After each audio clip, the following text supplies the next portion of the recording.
Assalamualaikum warahmatullahi wabarakatuh. Sampai paham. Teman-teman, hati-hati dengan yang namanya istidroj. Apa itu istidroj?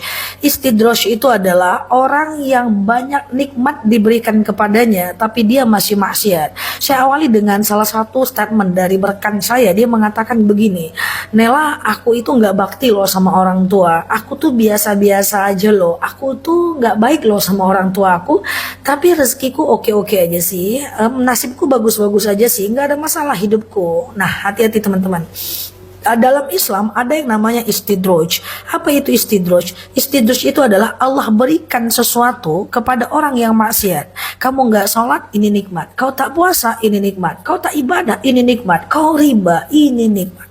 Allah berikan nikmat terus kepada orang yang maksiat. Sampai kapan? Hatta yataqatta. Sampai nanti Allah cabut nikmat itu secara mendadak. Ujung-ujungnya stroke mendadak, ya, kemudian rumah terbakar mendadak. Nah, inilah yang dinamakan dengan istidroj. Jadi kita jangan berbangga hati kalau seandainya kita maksiat, kita nggak sholat, kita nggak puasa, tapi nikmat itu jalan terus. Itu hati-hati. Istidroj itu adalah Allah mendiamkan seseorang. Allah mendiamkan seseorang yang orang itu dia dibiarkan oleh Allah, dicuekin oleh Allah, sampai akhirnya nanti Allah marah dan akan Allah cabut nikmat itu secara mendadak.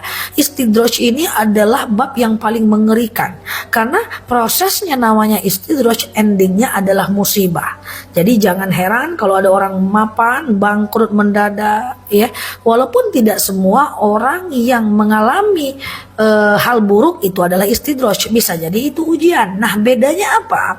Kalau istidroj diberikan kepada orang yang maksiat, tak sholat ini nikmat, tak puasa ini nikmat, sampai nanti Allah diamkan, sampai Allah berikan musibah kepada dia. Bedanya dengan ujian, ujian itu Allah berikan kepada orang yang beriman. Contoh, Ustazah, saya udah sholat, saya udah puasa, saya udah zakat, saya udah baik dengan suami, tapi kok banyak aja orang gak suka sama saya. Itu ujian. Ustazah, saya udah sholat, saya udah puasa, saya udah zakat, tapi kok anak saya melawan juga ya, padahal saya udah dekat dengan Allah. Berarti itu ujian. Ya Allah, Ustazah, aku ini udah belajar loh, tapi kok gak nangkep-nangkep ilmunya ya. Berarti itu ujian. Oke? Nah, tapi kalau istidroj, endingnya adalah musibah. Kalau ujian, itu adalah yang Allah berikan untuk orang yang beriman. Nah, itu aja.